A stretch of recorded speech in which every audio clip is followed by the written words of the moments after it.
YouTube? So the video I got today for y'all is a point of view drive, and I'm listing 5 things I love about the car and 5 things I also hate about it. I wanted to do this video on these back roads because the roads are so beautiful when there's no traffic on them. But other than that, I'm gonna just start the video out, and I hope y'all enjoy the video and y'all enjoy the view as much as I do as well too.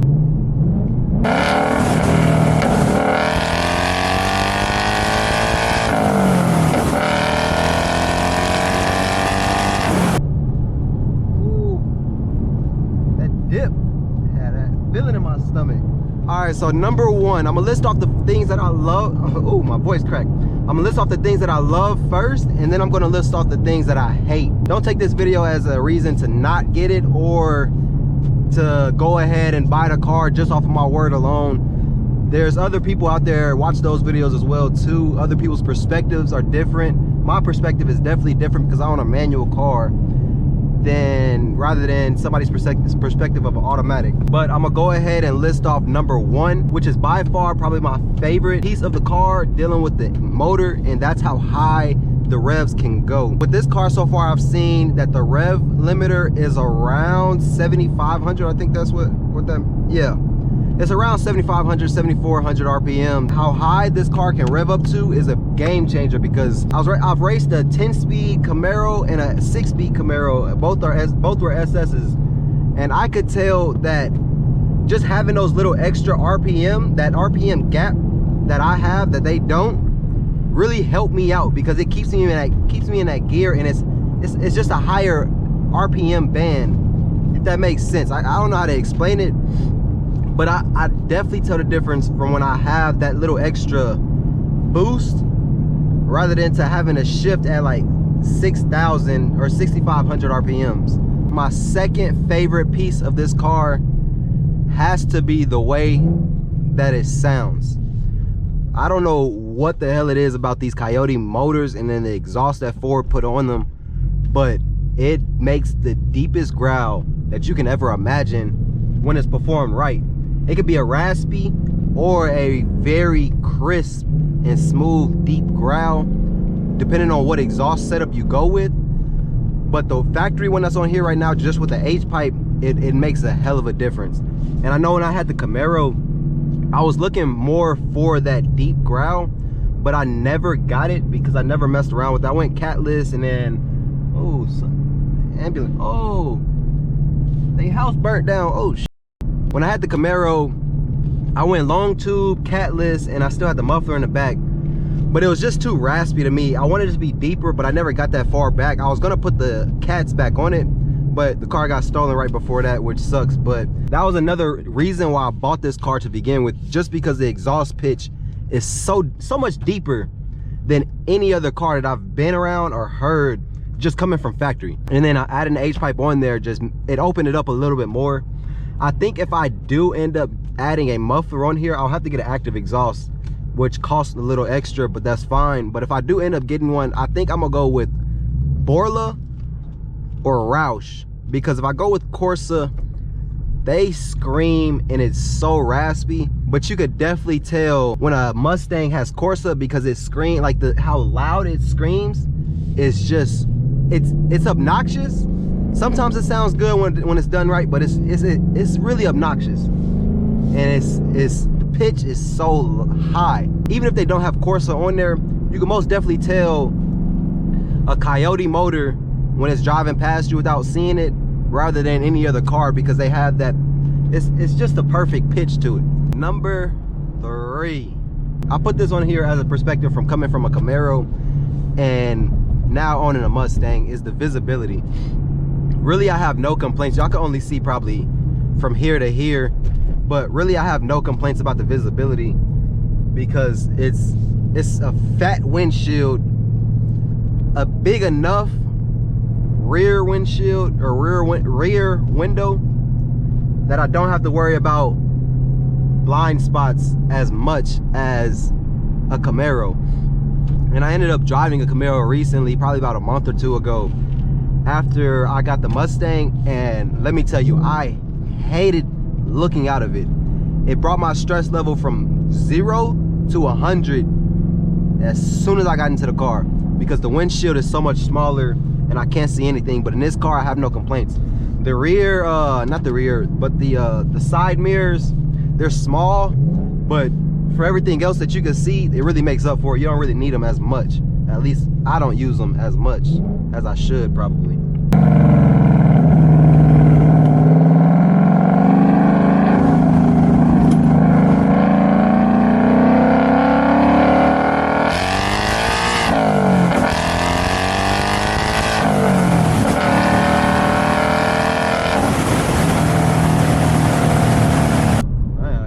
I can barely see with this GoPro in front of my face. Oh, the Insta 360 dropped down a little bit though. Let me pull over and fix that really quick. I'll get on to number 3 on why I love the car.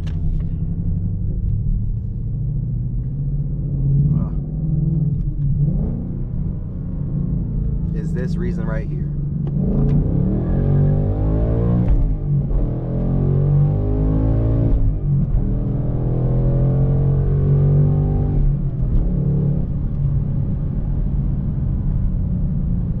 Power that this car has. That's a spot for me to pull over right here though. Before I get out, I'm gonna tell y'all, the power that this car has is immaculate. It is so immaculate. Like there's no other way to put it. Having 486 from the crank coming from the dealership in a muscle car is just, that's magnificent, but it lacks the torque. But I'll get into that later. But the power is definitely there, especially when you get to them higher RPMs like I said before. But hold on, give me 1 second. What's that? What the f do I keep hearing, bro?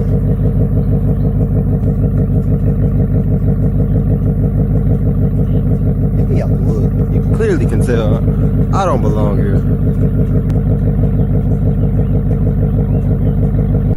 But like I was saying, the power coming in the power in this car, just coming from factory, is really higher than most muscle cars out there. It's almost 500 horsepower, and that's just on a factory tune. Just imagine what this car could do once tuning is out for it. And I know I've done the E40 video, and just adding E40 into it gets to the extra, I don't know how much, but maybe 15 horsepower just by putting a little bit of fuel in there. And that's not even full E85. So like, this car has a whole lot of potential for it, and I'm ready for it. But let's just hope that when tuning does come out for it, of course it adds the power that it needs, not just a little bit, but maybe, you never know, like maybe an extra 80 horsepower. That's including E85, maybe 100, I don't know. So I mean, just power alone, just stock wise, it's magnificent.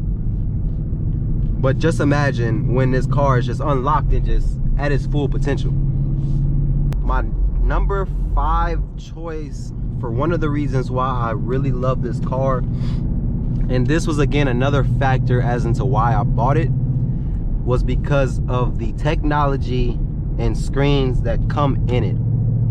These screens, I don't know what size this screen is. I think this is a 12-inch. This may be, I don't want to be wrong, 15 through 18, one of those. But these screens are magnificent, just with the technology that comes along. If you know Ford, you know that they get made fun of for the what is it called? The calculator screens that they have. And that was a factor as into why I didn't buy the previous versions of these cars. If it didn't come with those smaller screens and the outdated interior, I would have probably got a GT350, just because of the fact that I daily drive this car and I don't want to sit here and just see BS all day long inside the interior. If I was going to buy it, I was going to have to love it. If I get one of those cars, it's not going to be a daily car. But the interior on this car is magnificent. As you can see, the technology that's in this one just alone, when you're switching custom modes, let's say drag strip, then you got slippery, then you got, I mean, the custom mode. I like that animation by far out of all of them. And then normal mode, of course, sport, and track. I'm in track right now just because I'm going around corners and just doing what I gotta do. That house is magnificent. But those animations alone. And then the dash changes to whatever you want it to. You go normal, like I just had it. That normal is for normal drive mode and sport. No, normal is just for normal drive mode. So then you got sport, then you got track, calm, which I don't know why the hell anybody would use calm. And then a couple of the classics. You got the 67 through 68, and then you got the Fox body 87 through 93. Just the technology that's in here and everything that you could do with it.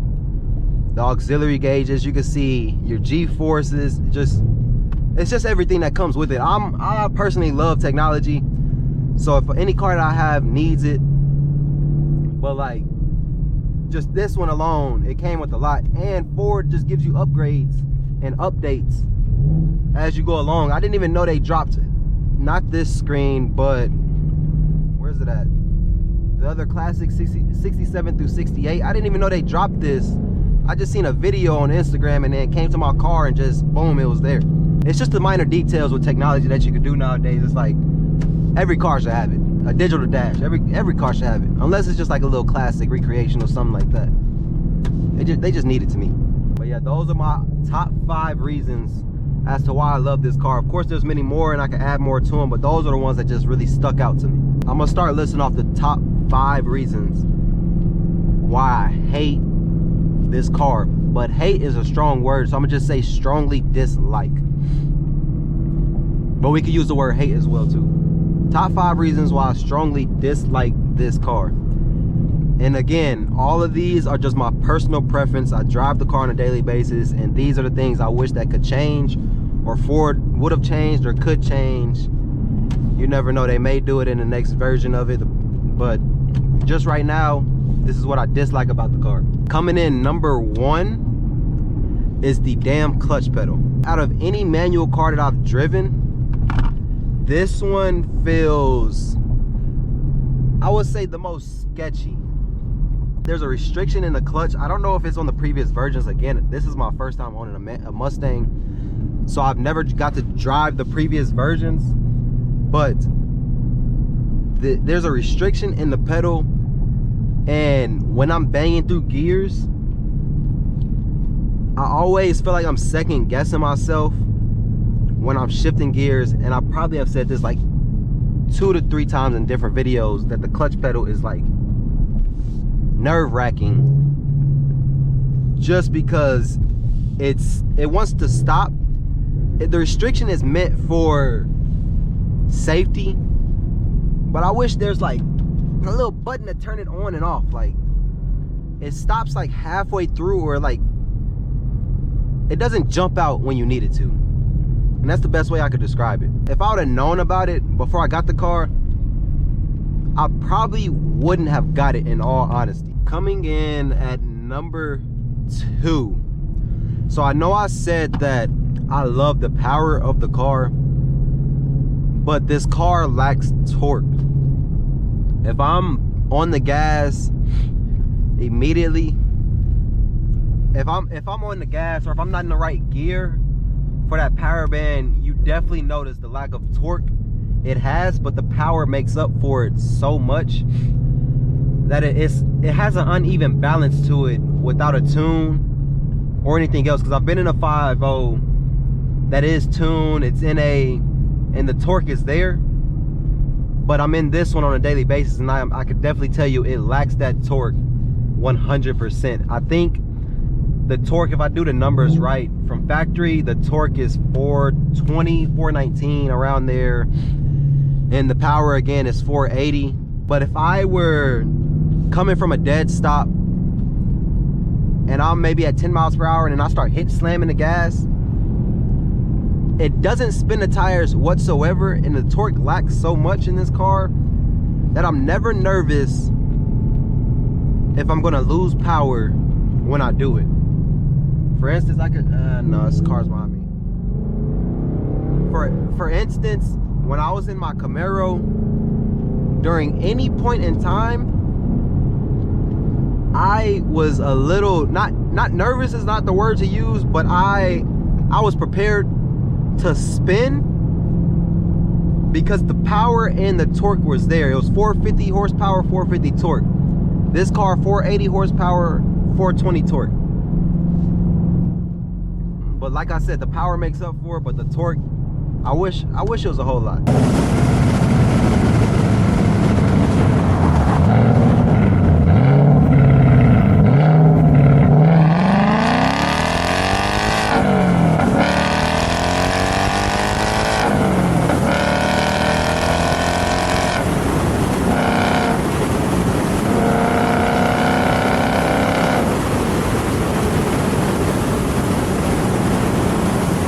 Number 3 on top 5 reasons why I dislike the car is the screen delay. When I first start up the car, this screen has an animation. This one doesn't, to my knowledge. I don't know, I don't pay attention like that. So this screen right here, as you can see, it felt my touch, but it took a little minute to pop up. That's very irritating with the car. But when I first start up this car, it is so much slower. And then if I want to come into this menu right here, when I first start up the car, it has a delay. See right there, it did it instant. But if I start the car, then I press that button to, let's say I want to change the exhaust as soon as I turn on the car, or I want to do anything else, it pops up a little horse like loading screen, like the Apple does. It pops up that little rainbow, circular rainbow thing. This has like the little same animation, but just with a horse, and it's very slow. But like, other than that, it's not as bad. But that, yeah, that right there is slow.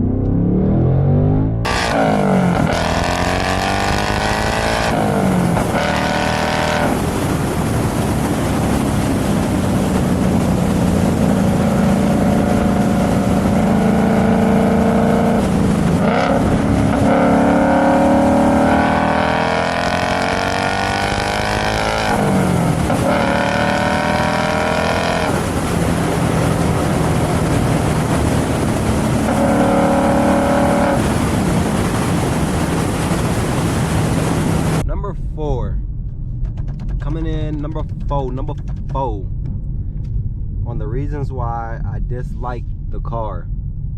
This one is like minor, but at the same time, the times that it's happened, it was like in a crunch moment, because again, the technology is great, but Ford lacks in some type of way with it. And my phone, whenever I'm connected to the Apple CarPlay, which I'm not right now, but whenever I'm connected to the Apple CarPlay, sometimes like the whole screen will glitch out. It'll flash like a quick millisecond flash, but you notice it because your phone disconnects from it. It resets like all of your, like the performance settings I had on here, and it disconnects my phone. And then when I reconnect my phone, it won't pop up Apple CarPlay. And again, it's something minor, because you don't always need Apple CarPlay. But the times that it's happened to me, I've had maps up in an area that I didn't know. And having a manual car, I can't like have one hand up here showing me the maps and the other hand just driving, focusing on that. I have to focus on shifting gears and everything as well too. So that one, like, for the amount of times it's happened and me owning a car for only 3 months, it's too much.